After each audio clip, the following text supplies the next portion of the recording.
আসসালামু আলাইকুম রহমতুল্লাহি ওবরকাতুহু। সম্মানিত দর্শক, আজকে যখন ভিডিওটি করছি ঠিক সেই সময়টাতে বাংলাদেশের একটি খবর রীতিমতো অনেক অবাক করেছে।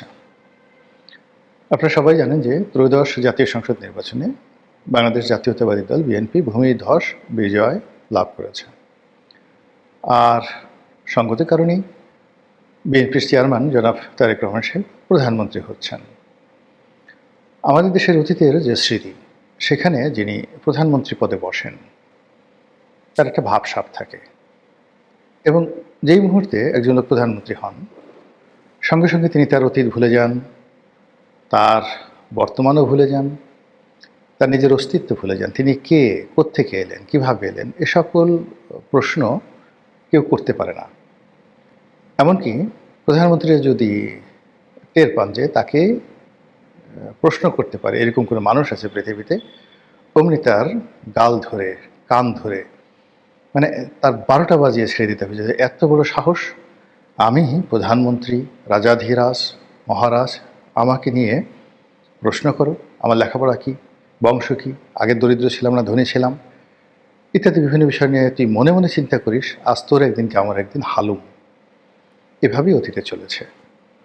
আর সেই যে ধারাবাহিকতা ভঙ্গ করে যিনি প্রধানমন্ত্রী, সম্ভাব্য প্রধানমন্ত্রী না বলে তার যারা লোকজন সবাই বলার চেষ্টা করছেন, জনাব তারেক রহমান সাহেব হলেন অবশ্যম্ভাবী প্রধানমন্ত্রী, অর্থাৎ যে সম্ভাবনাটা অবশ্যই, এর কোনো বিকল্প নেই।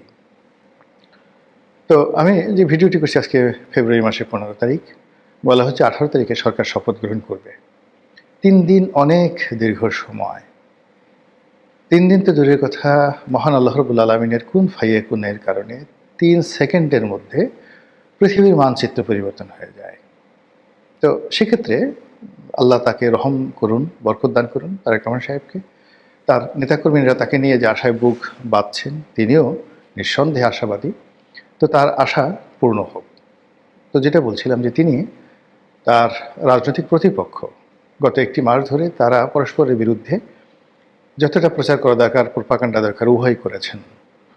এবং ইতিমধ্যে সারা বাংলাদেশে জামাত এবং বিএনপি নেতাকর্মী এবং অন্যান্য যে সকল প্রতিদ্বন্দ্বী প্রার্থী রয়েছে, এমনকি বিএনপির বিদ্রোহী যারা প্রার্থী, তারাও পরস্পরের বিরুদ্ধে বিষোদ্গার করছেন, লড়াই সংগ্রাম করছেন, অনেক জায়গাতে মারামারি হয়েছে ইত্যাদি নানা ঘটনা। ঠিক সেই সময়টাতে জনাব তারেক রহমান সাহেব জামাতের আমির ডাক্তার শফিকুর রহমান সাহেবের বাসভবনে দেখা করতে গেছেন।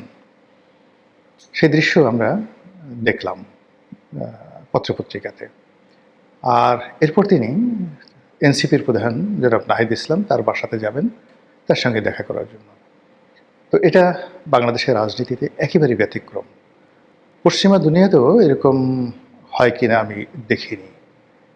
বরং যিনি নির্বাচিত হন, নবনির্বাচিত প্রেসিডেন্ট বা প্রধানমন্ত্রী, তাকে অভ্যর্থনা জানানোর জন্য সবাই সেখানে যান। এরকম একটা কালচার রয়ে গেছে।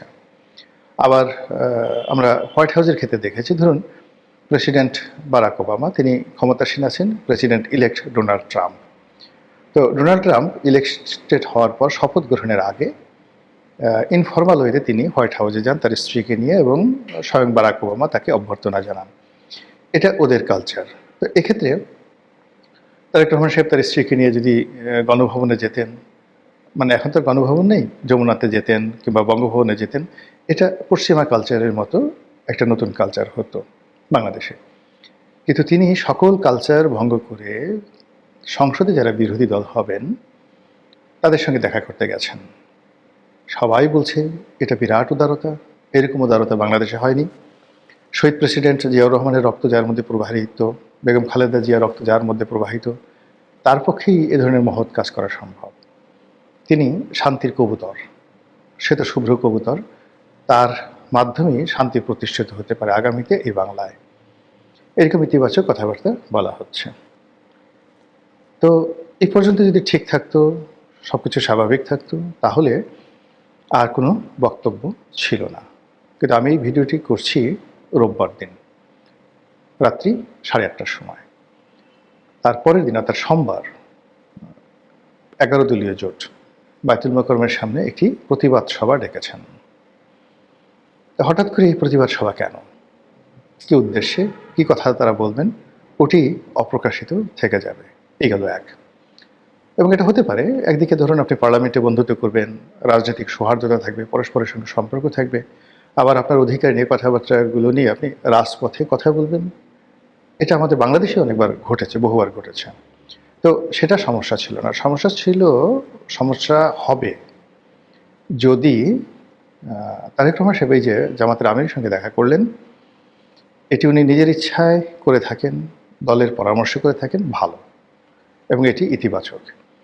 কিন্তু এটি যদি কোনো বিশেষ জায়গা থেকে নির্দেশনা আসে, উপদেশ আসে, অনুরোধ আসে, সেটা আপনারা অনুমান করে নেন কোথা থেকে আসতে পারে, তাহলে এই সাক্ষাতের মধ্যে একটি অশনি সংকেত বিরাজ করছে। যদি এ ধরনের একটি ভয় তারেক রহমান সাহেবকে কেউ দেখিয়ে থাকে যে জামাত যদি ঠিক না থাকে তারা যে কোনো সময় সংসদ থেকে বেরিয়ে যেতে পারে, তাহলে সরকারের পতন অনিবার্য, তারা শপথ গ্রহণ নাও করতে পারে, তারা শপথ গ্রহণের আগে ঝামেলা তৈরি করতে পারে, ইত্যাদি ইত্যাদি নানা বিষয়। আর সেই ভয়ের কারণে হোক, এই পরিস্থিতি উত্তরণের জন্য সেই একটা নেগোসিয়েশন বা একটি বন্ধুত্বের পরিবেশ তৈরির জন্য তার যে অগ্রগামী ভূমিকা, এটা যদি হয়ে থাকে, তাহলে এই ফলাফলটা ভালো হবে না, কোনো অবস্থাতে ভালো হবে না। আর আমাদের দেশে যারা ওভার অ্যাক্টিং করার চেষ্টা করেন বা অতিরিক্ত ভালো করার চেষ্টা করেন, তারা সবাই বিপদে পড়েন। আমাদের দেশটাই হলো শক্তের ভক্ত, নরমের জন্য। এখানে আপনি রাজা হবেন তো রাজার মতো থাকবেন, প্রজা হবেন প্রজার মতো থাকবেন। প্রজা যদি রাজার মতো ভাব দেখায়, ভীষণ রকম সমস্যার সৃষ্টি করে। আর রাজা যদি সাধারণ আলখেল্লা পরে, লুঙ্গি পরে, পাজামা পরে, পাঞ্জাবি পরে রাস্তাঘাটে ঘোরাফেরা করেন, তাহলে একটা ভিক্ষুক এসেও তাকে একটা খোঁচা দিয়ে যাবে। এই হলো আমাদের দেশের চরিত্র। তো সেক্ষেত্রে যারা তারেক রহমান সাহেব যদি পশ্চিমা ধাঁচের উদারতা দেখাতে চান, আন্তরিকতা দেখাতে চান, সেটাও যেমন সমস্যা আমাদের দেশের কালচার অনুযায়ী। আর যদি তিনি দ্বিধাগ্রস্ত হয়ে, ভীত সন্ত্রস্ত হয়ে, কারো দ্বারা উপদেশপ্রাপ্ত হয়ে, আদিষ্ট হয়ে, অনুরোধপ্রাপ্ত হয়ে মানে বিরোধী দলীয় নেতাদের সঙ্গে দেখা করতে যান, তাহলে আপনি ধরে নিতে পারেন যে তিনি একটি দুর্বল সরকারের প্রতিনিধিত্ব করতে যাচ্ছেন, যে সরকারের হাত পা বাঁধা থাকবে এবং তাকে অনেক বিষয়বস্তুর সঙ্গে নেগোসিয়েশন করতে হবে, সমঝোতা করে তাকে চলতে হবে। এটি তার জন্য একটি করুণ পরিণতি বয়ে নিয়ে আসবে এবং তিনি সাস্টেন করতে পারবেন না, নিশ্চিতভাবে লিখে রাখতে পারেন। থার্ডলি হলো যে সামনে যে রাজনীতির সমীকরণ আসছে, সেই সমীকরণে একটা স্পেস আছে, বিশাল একটা স্পেস খালি আছে। আপাত দৃষ্টিতে সুন্দর একটি নির্বাচন হয়েছে, শান্তিপূর্ণ, এতে কোনো সন্দেহ নেই। এমনকি এই নির্বাচনে যারা অংশগ্রহণ করেছেন ভোট দেওয়ার জন্য, তাদের যে সংখ্যাধিক্য, এটাও আমরা যারা রাজনীতির বিশ্লেষণ করি আমাদের চিন্তার বাইরে। এটা প্রকৃতি প্রদত্ত একটি আশীর্বাদ। আমি বেশ কয়েকবার বলেছি এর আগে যে ম্যাজিক্যাল কিছু ঘটে যেতে পারে নির্বাচনে, এবং ম্যাজিক্যাল সেই ঘটনা যদি ঘটে, তাহলে ভোটাররা ভোট কেন্দ্রে আসবে, ভোট কেন্দ্রেও ভোট কেন্দ্রে শান্তিপূর্ণ পরিবেশ বজায় থাকবে, ইত্যাদি আরও অনেক কিছু। কিন্তু আমাদের যে স্বাভাবিক অবস্থা, আইনশৃঙ্খলা যে অবস্থা, মানুষের মন মানসিকতা, তো সেক্ষেত্রে আসলে দ্বন্দ্ব সংঘাত হলে সেটা সামাল দেওয়া যেত না। কিন্তু বাস্তবে ম্যাজিক্যাল ঘটনা ঘটেছে, অলৌকিক ঘটনা ঘটেছে। অনেকে ফলাফল নিয়ে, ফলাফলের ইঞ্জিনিয়ারিং নিয়ে বিভিন্ন রকম কথাবার্তা বলছেন, এবং স্পর্শকাতর অনেকগুলো যে সিট রয়েছে, সংসদীয় আসন রয়েছে, সেখানে ফলাফলের যে যাকে বলা হয় পরিবর্তন আমরা দেখেছি, এবং সেখানে যেভাবে ফলাফল হয়েছে, এটা আমাদের হিসাবের সঙ্গে মিলছে না। আবার এখন জনাব তারেক রহমান সাহেব যেভাবে ভারতকে তিনি প্রিভিলেজ দিতে চাচ্ছেন, আবার ভারত যেভাবে রেসপন্ড করছে তারেক রহমান সাহেবের পক্ষে, আবার ভারতকে ঠেকিয়ে দেওয়ার জন্য এনসিপি, ডাকসু, জামাত ইসলামী, তাদের অন্যান্য যে সকল প্রক্সি গ্রুপগুলো রয়েছে, তারা যেভাবে রাস্তায় মিছিল বের করতে যাচ্ছে নরেন্দ্র মোদীর বিরুদ্ধে, ভারতীয় কর্তৃপক্ষের বিরুদ্ধে, এটি জনাব তারেক রহমান সাহেবের জন্য নানা রকম সমস্যা এবং জটিলতা তৈরি করবে। তো সেদিক থেকে আগামী যে 6টি মাস সরকারের জন্য, এই 6টি মাস প্রায় প্রতিদিন একটার পর একটা ম্যাজিক্যাল ঘটনা ঘটতে থাকবে। এই যে তারেক রহমান সাহেব জামাতের আমিরের বাসায় গেলেন, আবার এমন যদি হয় যে দুজনে মিলে ওমরা করতে গেছেন একসাথে, লাব্বাইক আল্লাহুম্মা লাব্বাইক, নতুন সরকারের প্রথম 6 মাস কেমন কাটবে? লাকাল মুলক লা শারিকা লাক, জামাত এবং প্রধানমন্ত্রী তারেক রহমান একসঙ্গে তারা উমরা করতে গেছেন, এমনকি তার ক্যাবিনেট একসঙ্গে সেখানে গেছেন। এরকম যদি ঘটনা ঘটে, আরও আশ্চর্য ঘটনা, যদি জামাতের লোকজন এখানে এই ক্যাবিনেটে সেই 1996 যে জামাত বিএনপি সরকার ছিল ওইভাবে যদি জাতীয় সরকার হয়, এবং সেই জাতীয় সরকার যদি জামাতের লোক অংশগ্রহণ করে, এনসিপি যদি অংশগ্রহণ করে, যদি আসিফ নজরুল সাহেব আইনমন্ত্রী হন, মোস্তফা সরোয়ার ফারুকী তিনি যদি সংস্কৃতি মন্ত্রী হন টেকনোক্র্যাট কোঠায়, ইত্যাদি আরও অনেক কিছু ম্যাজিক্যাল ঘটে যেতে পারে।